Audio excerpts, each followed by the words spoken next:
Haleluya. Puji Tuhan. Salam sejahtera dalam nama Tuhan Yesus Kristus.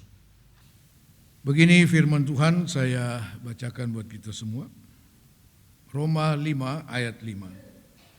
Dan pengharapan tidak mengecewakan, karena kasih Allah telah dicurahkan di dalam hati kita oleh Roh Kudus yang telah dikaruniakan kepada kita.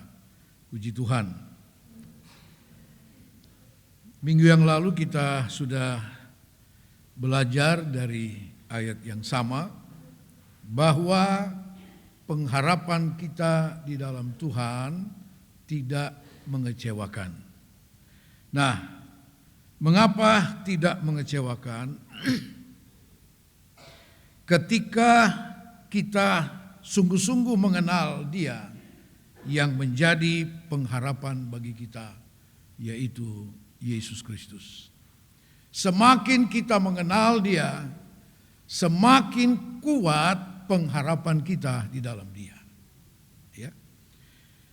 Puji Tuhan. Yang kedua, kita juga sudah belajar, pengharapan kita tidak mengecewakan ketika kita dengan sungguh-sungguh memahami apa yang menjadi pengharapan bagi kita, yaitu keselamatan, hidup yang kekal, dan masuk surga.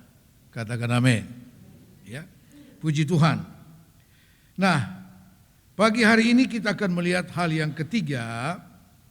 Apa yang menjadi dasar pengharapan kita? Ya. Apa yang menjadi dasar pengharapan kita? Ya. Saudara-saudara sekalian, kita harus punya dasar yang kuat untuk berharap. Untuk mengharapkan apa yang kita sudah lihat dalam poin 1 dan 2. Kita harus punya alasan dasar yang kuat. Mari kita lihat dalam surat Ibrani pasal 10 ayat 23. Ibrani 10 ayat 23. Marilah kita teguh berpegang pada pengakuan tentang pengharapan kita, sebab Ia yang menjanjikannya setia. Saudara-saudara sekalian yang diberkati Tuhan, dasar dari pengharapan kita adalah janji Tuhan yang setia. Haleluya. Karena janji Tuhan, dan janji Tuhan itu ya dan amin. Menjelang pemilu kita beberapa waktu lagi ke depan, ya, baik pemilihan presiden, caleg, dan sebagainya. Banyak janji, saudara. Ya, banyak janji. Nah, jangan simpan di hati. Ya, dalam satu wawancara di podcast yang sempat saya lihat di medsos, yang punya podcast itu bertanya, saya kayaknya tidak setuju Anda berjanji membangun 40 kota setara Jakarta. Sambil senyum-senyum dia jawab, itu kan kampanye. Itu sebatas kampanye. Ya. Itu janji-janji manusia. Ya. Nah, tetapi pengharapan kita untuk keselamatan, untuk hidup kekal, untuk sorga, didasarkan atas janji Tuhan. Ya. Yang Alkitab katakan, Allah kita bukan manusia yang berdusta. Ya. Setiap janji Tuhan pasti digenapi. Ya. Saudara-saudara, pengharapan kita untuk keselamatan sudah kita terima. Janji untuk hidup yang kekal sudah dinyatakan bagi kita. dan janji untuk masuk sorga juga kita sudah memahami dan meyakini dengan sungguh. Tetapi bukankah kita masih hidup dan berjuang dalam hidup ini di dunia ini? Tuhan toh tidak langsung bawa kita ke sorga, menikmati hidup yang kekal itu. Tapi Tuhan masih taruh kita di dunia ini, masih izinkan kita di dunia ini. Dengan segala pergumulan hidup ini, saudara. Dan untuk perjuangan dalam hidup ini, Tuhan memberi sekian banyak janji untuk saudara dan saya. Yang menjadi jaminan kita untuk terus berjuang dalam hidup ini. Menjalankan misi ilahi di dalam dunia ini. Untuk keselamatan seisi dunia ini. Dan Tuhan tahu kita membutuhkan banyak hal dalam perjuangan hidup ini. Tuhan sangat mengetahui itu. Karena itu ada sekian banyak janji yang Tuhan berikan bagi saudara dan saya. Dan janji itu pasti ya dan amin, saudara. Kita lihat dalam 1 Timotius 4. 1 Timotius 4 ayat 8. 1 Timotius 4 ayat 8. Latihan badani terbatas gunanya, tetapi ibadah itu berguna dalam segala hal, karena mengandung janji, baik untuk hidup ini maupun untuk hidup yang akan datang. Seperti saya katakan tadi, kita memiliki sekian banyak janji untuk hidup sekarang ini. Dan janji untuk hidup yang akan datang, yaitu hidup yang kekal dan sorga itu. Tetapi untuk hidup sekarang ini juga kita memiliki sekian banyak janji dari Tuhan. Saudara-saudara sekalian, Dia memperhatikan kehidupan kita 1 kali 24 jam.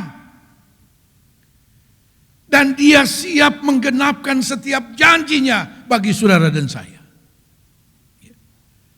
Saudara-saudara, karena itu Rasul Paulus katakan, ibadah itu berguna dalam segala hal karena mengandung janji. Artinya dalam setiap ibadah kita menerima kebenaran firman Tuhan yang sekaligus merupakan janji dari Tuhan. Untuk hidup sekarang ini. Dan juga untuk hidup yang akan datang. Kita sudah memahami tentang hidup yang akan datang itu. Yaitu kehidupan yang kekal bersama dengan Tuhan di sorga. Tetapi ada janji Tuhan untuk kehidupan kita di dunia ini sekarang. Sampai akhirnya Tuhan angkat dan panggil kita kembali. Tuhan mau kita hidup di dalam janji Tuhan. Tuhan mau kita alami kegenapan janji Tuhan itu. Haleluya. Mari kita lihat, saudara.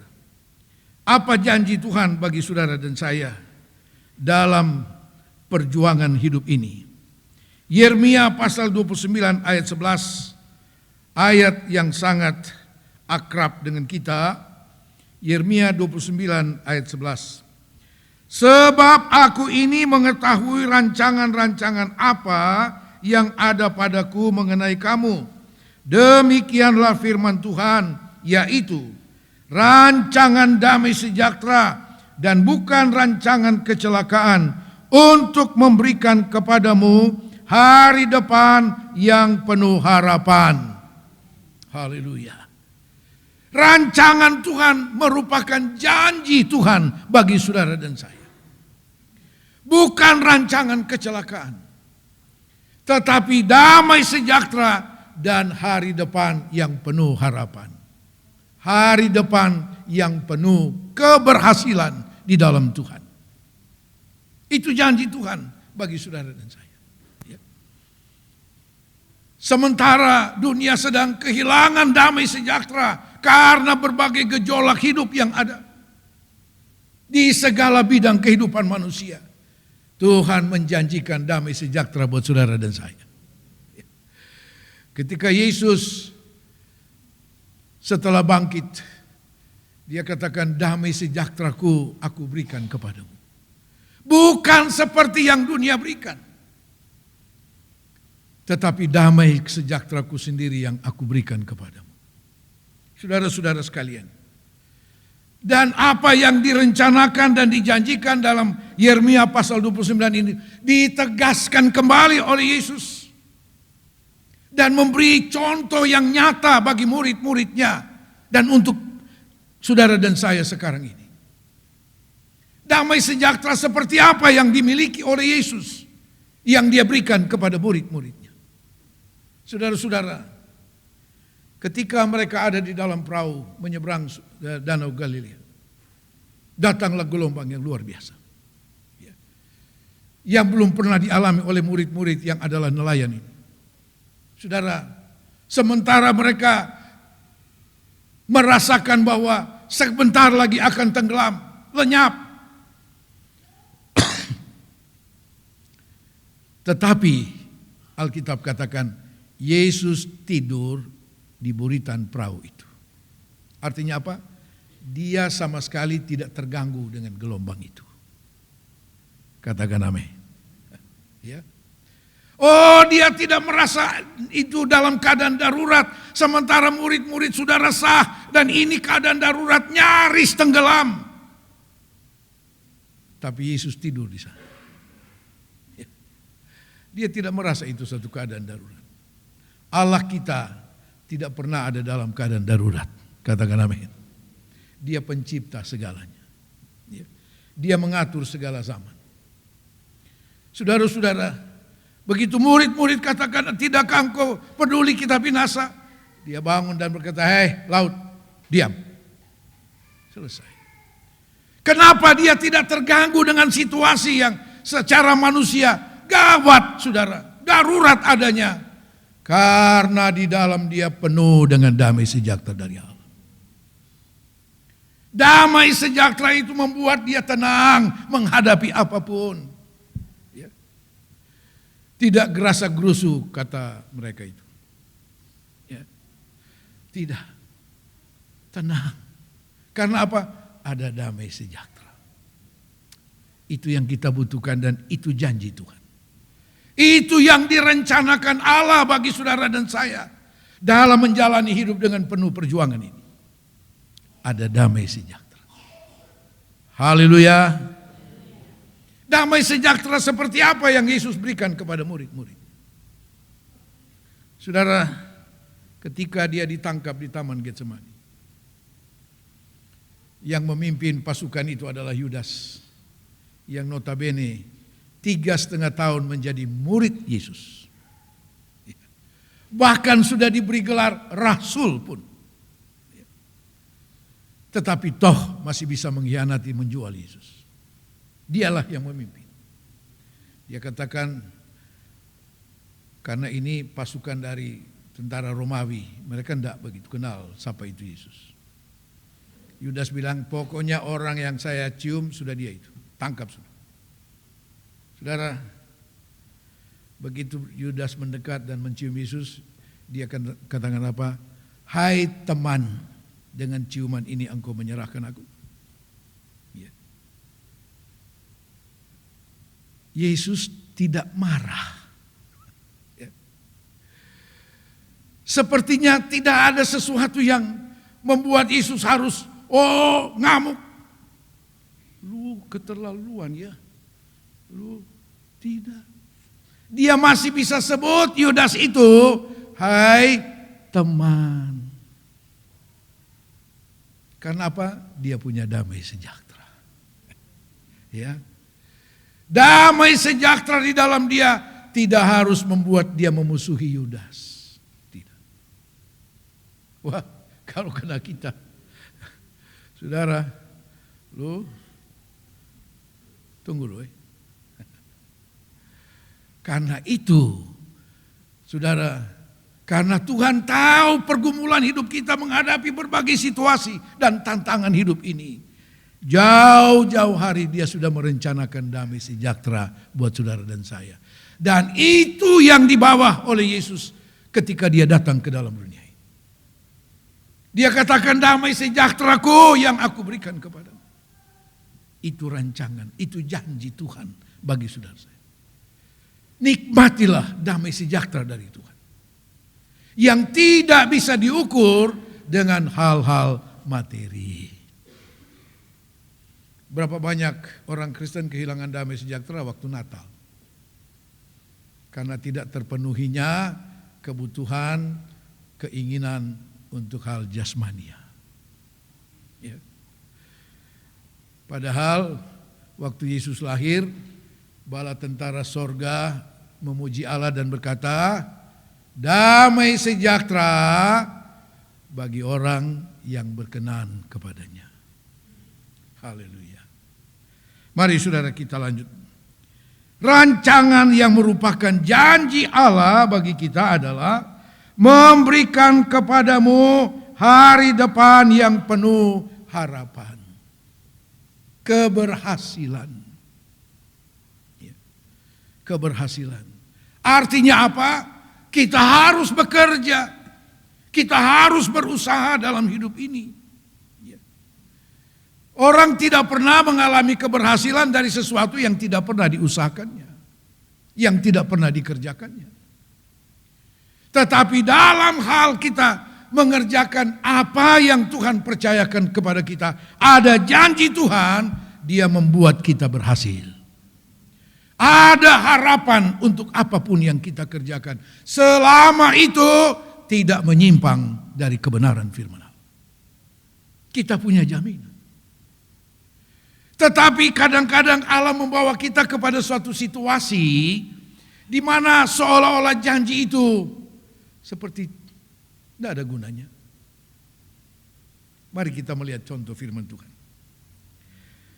Kejadian pasal 12 ayat 1 sampai ayat 3. Kejadian pasal 12 ayat 1 sampai 3.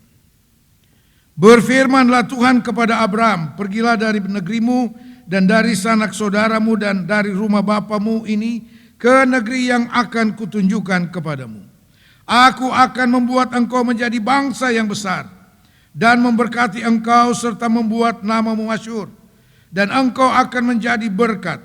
Aku akan memberkati orang-orang yang memberkati engkau dan mengutuk orang-orang yang mengutuk engkau. Dan olehmu semua kaum di muka bumi akan mendapat berkat. Ini janji Tuhan kepada Abram. Ketika Abram masih ada di Ur Kasdim, Tuhan berjanji, keluar dari sana dan aku menjadikan engkau bangsa yang besar. Artinya apa? Abram akan punya keturunan yang banyak.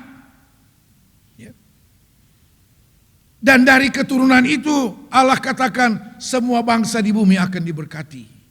Keturunan itu adalah Yesus. Nah, saudara-saudara, ketika janji ini diberikan Allah kepada Abraham, dia berusia 75 tahun. Dari tahun ke tahun Abraham menanti janji itu. Dia punya harapan tentang janji Tuhan itu. Dia percaya kepada Tuhan. Tetapi makin tua. Ditambah lagi Alkitab katakan Sarah itu mandul, tidak mungkin punya anak. Lalu dari siapa keturunan itu? Saudara-saudara sekalian, janji itu kemudian ditegaskan kembali oleh Allah kepada Abraham dalam Kejadian pasal 17. Kita lihat. Kejadian 17 mulai ayat 1. Ketika Abraham berumur 99 tahun, maka Tuhan menampakkan diri kepada Abraham dan berfirman kepadanya, Akulah Allah yang Maha Kuasa, hiduplah di hadapanku dengan tidak bercela.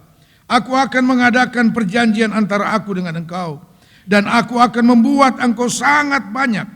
Lalu sujudlah Abraham dan Allah berfirman kepadanya, dari pihakku inilah perjanjianku dengan engkau. Engkau akan menjadi bapa sejumlah besar bangsa.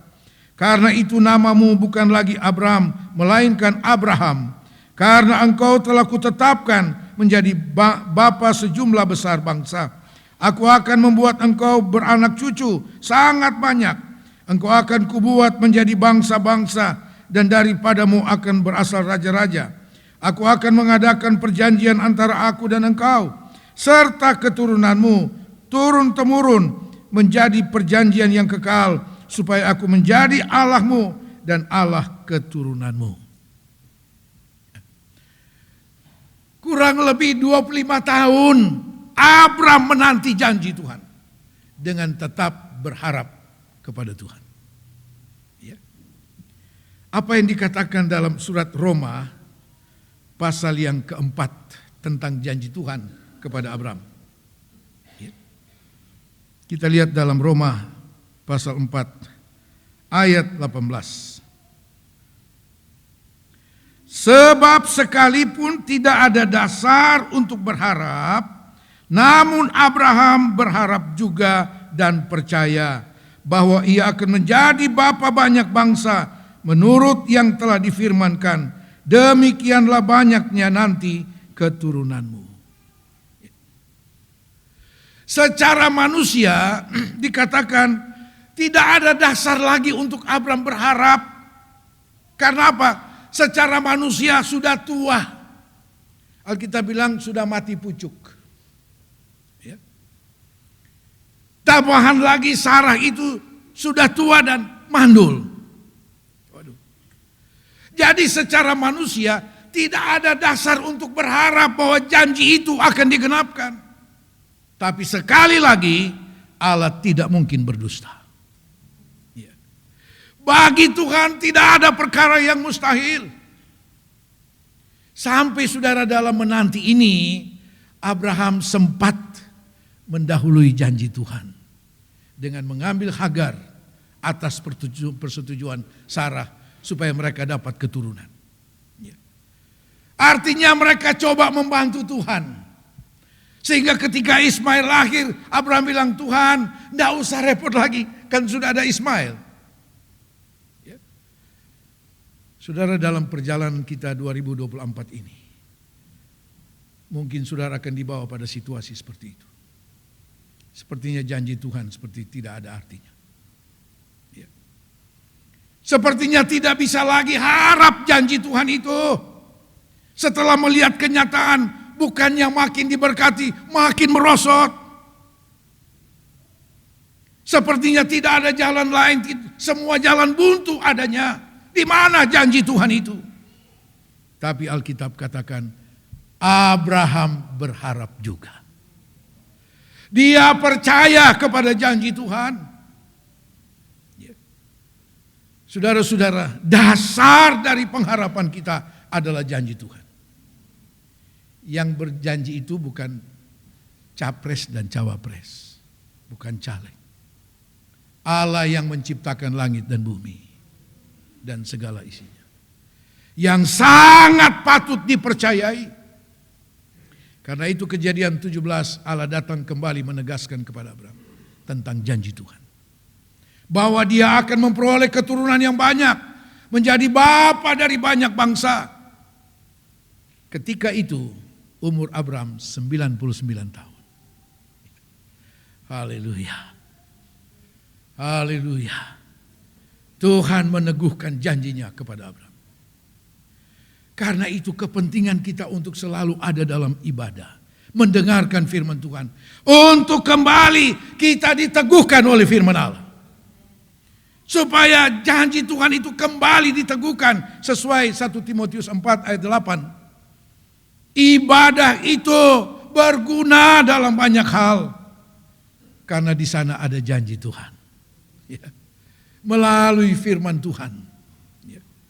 Ketika engkau mulai ragu dengan janji Tuhan, datang dengar firman Allah. Datang dengar firman Allah. Supaya engkau diteguhkan lagi, pengharapanmu diteguhkan kembali. Tidak harus terpengaruh dengan situasi yang secara manusia tidak mungkin lagi. Seperti Abraham. Saya kira bukan cuma Abraham yang akan berpikir seperti itu. Setiap orang pun dalam situasi, kondisi seperti Abraham pada waktu itu dengan Sarah. Saudara, siapa yang masih mau berpikir bahwa mereka akan dapat keturunan? Tidak ada. Tetapi kita baca di sini, Abraham berharap juga. Haleluya. Dan karena pengharapan itu masih ada, Tuhan kembali menegaskan kepada Abraham, engkau akan mendapat keturunan yang banyak. Pasal 18 dalam kitab Kejadian. Setelah peneguhan janji itu kepada Abraham, Tuhan Allah datang kembali dalam pasal 18. Dalam rupa Tritunggal Allah. Dan pada kesempatan itu, Abraham bilang, Tuhan jangan pergi, kasih saya kesempatan untuk melayani Tuhan. Saudara, Abraham melayani Tuhan dengan yang terbaik. Dengan yang terbaik. Ya. Saudara-saudara, setelah itu Tuhan Allah bilang, Abraham, tahun depan Sarah akan melahirkan seorang anak laki-laki. Engkau akan menggendong seorang anak laki-laki. Haleluya. Saudara, situasi apapun yang kita hadapi, yang coba mengganggu pengharapan kita kepada janji Tuhan, jangan pernah kendor dalam melayani Tuhan. Beri dan layani Tuhan dengan yang terbaik. Dan janji itu digenapkan kepada Abraham.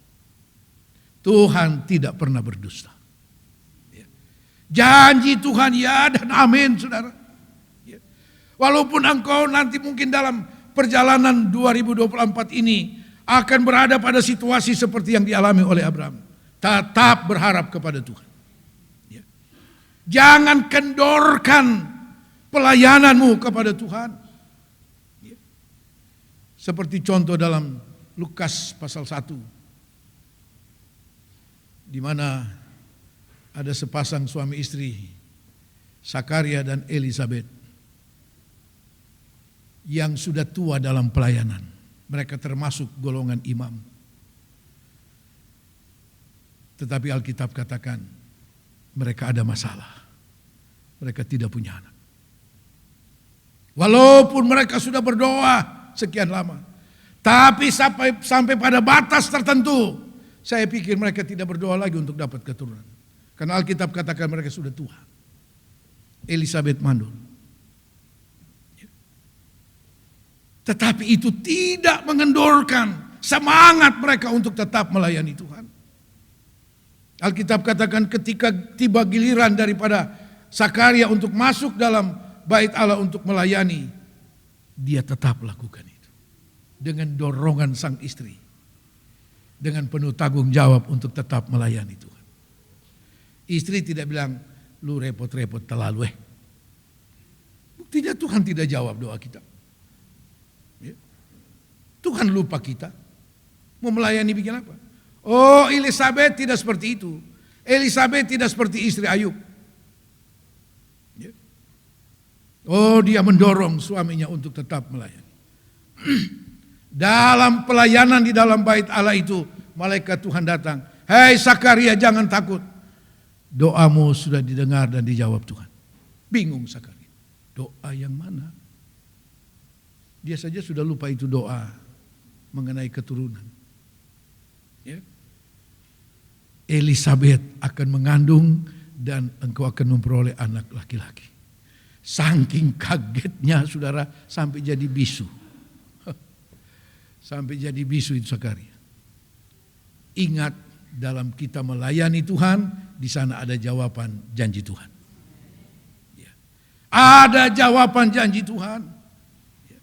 Saudara-saudara, karena itu kembali kepada 1 Timotius 4 ayat 8. Di dalam ibadah sangat berguna dalam banyak hal. Di sana ada janji Tuhan. Melalui kebenaran firman Allah. Ketika engkau mulai dibimbangkan dengan situasi dan kondisi yang secara manusia, oh Tuhan tidak mungkin lagi. Datang dengar firman Tuhan. Datang dengar firman Tuhan. Supaya pengharapanmu kembali diteguhkan oleh firman Tuhan. Dan pada akhirnya Abraham memperoleh apa yang dijanjikan Tuhan. Abraham memperoleh apa yang dijanjikan Tuhan. Haleluya. Saudara-saudara, itu dasar pengharapan kita. Yaitu janji Tuhan. Dan janji Tuhan itu ya dan amin, saudara. Ibrani 6 ayat 15. Ibrani pasal 6 ayat 15. Abraham menanti dengan sabar dan dengan demikian ia memperoleh apa yang dijanjikan kepadanya. Haleluya. Menanti dengan sabar. Saudara, pengharapan itu identik dengan kesabaran. Haleluya. Sabar. Dalam kesabaran itu kita perlu kekuatan dari firman Allah. Kita perlu kekuatan dari firman Allah. Puji Tuhan. Maka di tahun 2024 ini kita mungkin akan menghadapi situasi seperti itu. Ya. Tapi percayalah, janji Tuhan itu murni adanya. Mazmur 12 ayat 7. Mazmur 12 ayat 7. Janji Tuhan adalah janji yang murni, bagaikan perak yang teruji 7 kali dimurnikan dalam dapur peleburan tanah. Janji Tuhan murni, tidak palsu, ya, murni. Janji manusia bisa palsu. Seperti yang saya sampaikan tadi. Tapi janji Tuhan murni. Asli. Ya, asli. Ya. Sudah teruji. Ya, sudah teruji. Dan kita sudah melihat contoh bagaimana janji Tuhan itu teruji melalui janji Tuhan kepada Abraham. Teruji, saudara. Karena itu kita perlu kesabaran dalam hal menanti janji Tuhan. Dalam hal pengharapan kita kepada Tuhan.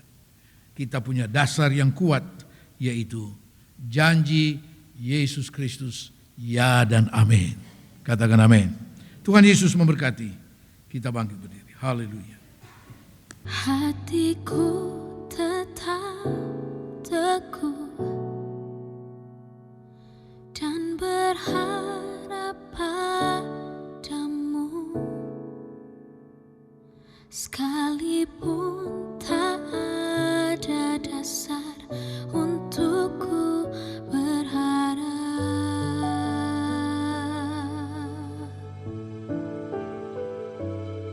sebab Kau Yesus Tuhan tak pernah ingkar janji-Mu.